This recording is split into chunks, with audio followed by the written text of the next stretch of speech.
నమస్తే అండి. ఈ ఒక్క స్టైల్లో చేస్తే రొయ్యలు ములంకాడ కూర సూపర్ హిట్ అవ్వడం పక్కా అంటే నమ్మనండి. కేవలం 30 నిమిషాల్లోనే అద్భుతమైన రొయ్యలు ములంకాడ కూర రెసిపీ ఎలా చేయాలో ఈరోజు మన వీడియోలో చూపించిపోతున్నాను. దానికోసం ముందుగా 1 టేబుల్ స్పూన్ ఆయిల్ వేసుకున్నాక శుభ్రం చేసి పెట్టుకున్న పచ్చి రొయ్యలు ములంకాడ కూడా వేసుకొని బాగా కలుపుకుంటూ ఉడికించుకోవాలి. 1/4 టీ స్పూను పసుపు కూడా యాడ్ చేసుకొని బాగా కలుపుకుంటూ కనీసం 3 నుంచి 4 నిమిషాల పాటు ఉడికించుకోవాలి మూత పెట్టుకుని. మనం సెపరేట్గా వాటర్ అనేది వేయాల్సిన అవసరం లేదు. రొయ్యల్లో నుంచి వాటర్ అనేది బయటకు వచ్చి ములంకాడలు కూడా బాగా ఉడకడానికి ఎంతగానో సహాయపడుతుంది. వీడియోలో చూపిస్తున్న విధంగా వాటర్ అంతా ఇంకిపోయిన తర్వాత ఆయిల్ సెపరేట్ అవుతున్న సమయంలో మనం తీసి పక్కన పెట్టుకోవాలి. ఇప్పుడు అదే కడాయిలో మరో 2 టేబుల్ స్పూన్ ఆయిల్ యాడ్ చేసుకొని కట్ చేసి పెట్టుకున్న ఉల్లిపాయలు పచ్చిమిరపకాయలు కూడా వేసుకుని బాగా కలుపుకుంటూ ఫ్రై చేసుకోవాలి. ఉల్లిపాయలు బాగా ఫ్రై అయిన తర్వాత 1 tablespoon ginger garlic paste కూడా యాడ్ చేసుకొని పచ్చివాసన పోయే వరకు కనీసం 1 నుంచి 2 నిమిషాల పాటు మీడియం ఫ్లేమ్లో ఉడికించుకోవాలి. పచ్చివాసన పోయిన తర్వాత కట్ చేసి పెట్టుకున్న టొమాటోలు కూడా వేసుకొని బాగా కలుపుకుంటూ మరో 2 నిమిషాల పాటు మీడియం ఫ్లేమ్లో ఉడికించుకున్నామంటే టొమాటోలు అనేవి సాఫ్ట్గా అయిపోతాయి. మనం మూత పెట్టుకోవడం వల్ల ఫాస్ట్గా ఉడకడం మాత్రం పక్కా.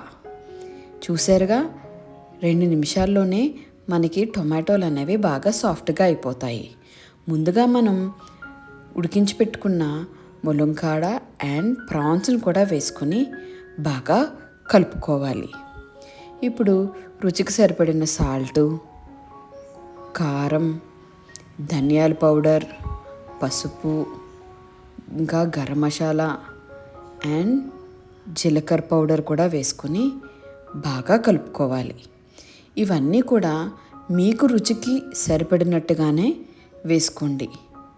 నాకు రుచికి సరిపడినట్టుగా నేను అన్నీ 1 టేబుల్ స్పూన్ వేసుకున్నాను. ఒక కారం మాత్రం 1.5 టేబుల్ స్పూన్ వేసుకున్నాను. నాన్ వెజ్లోకి కారం ఉంటేనే టేస్ట్ చాలా బాగుంటుంది కదూ. ఇప్పుడు అన్నీ కలుపుకున్నాక మూత పెట్టుకొని 2 నిమిషాలు మీడియం ఫ్లేమ్లో ఉడికించుకున్నామంటే ఆయిల్ అనేది వీడియోలో చూపిస్తున్న విధంగా సెపరేట్ అవుతుంది. ఆ రుచి, ఆ సువాసన, రొయ్యలు ములంకాడ కూర ఇలా వండితే ఇంకా ఎవరు వదలరంటే నమ్మండి. ఇప్పుడు మనం 200 ml వాటర్ కూడా యాడ్ చేసుకొని బాగా కలుపుకుంటూ ఉడికించుకోవాల్సి ఉంటుంది.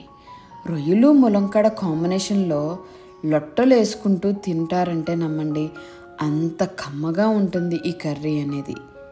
చూసారుగా, చూస్తుంటేనే మనకి టెంప్టింగ్గా అనిపిస్తుంది కదా. అలాగే టేస్ట్ కూడా అంతే అద్భుతంగా ఉంటుంది. చూసారుగా, వీడియోలో కనిపిస్తున్నట్టుగా ఈ కన్సిస్టెన్సీ వచ్చే వరకు మనం ఉడికించుకున్నామంటే చాలు. ఇది చపాతీ, రైస్ చాలా బాగుంటుంది వీటిలోకి. చివరిలో కొత్తిమీర కూడా యాడ్ చేసుకొని కలుపుకున్నామంటే ఎంతో రుచికరంగా ఉండే రొయ్యలు ములంకాడ కర్రీ రెడీ. మీకు నచ్చిందా ఈ రెసిపీ? మీరు కూడా ట్రై చేసి ఎలా కుదిరిందో కమెంట్ బాక్స్లో కమెంట్ చేయండి. లైక్ చేయండి, షేర్ చేయండి, సబ్స్క్రైబ్ చేయండి. Thanks for watching Hima Pawan kitchen and vlogs. Next ఏ రెసిపీ కావాలో కూడా కమెంట్ బాక్స్లో కమెంట్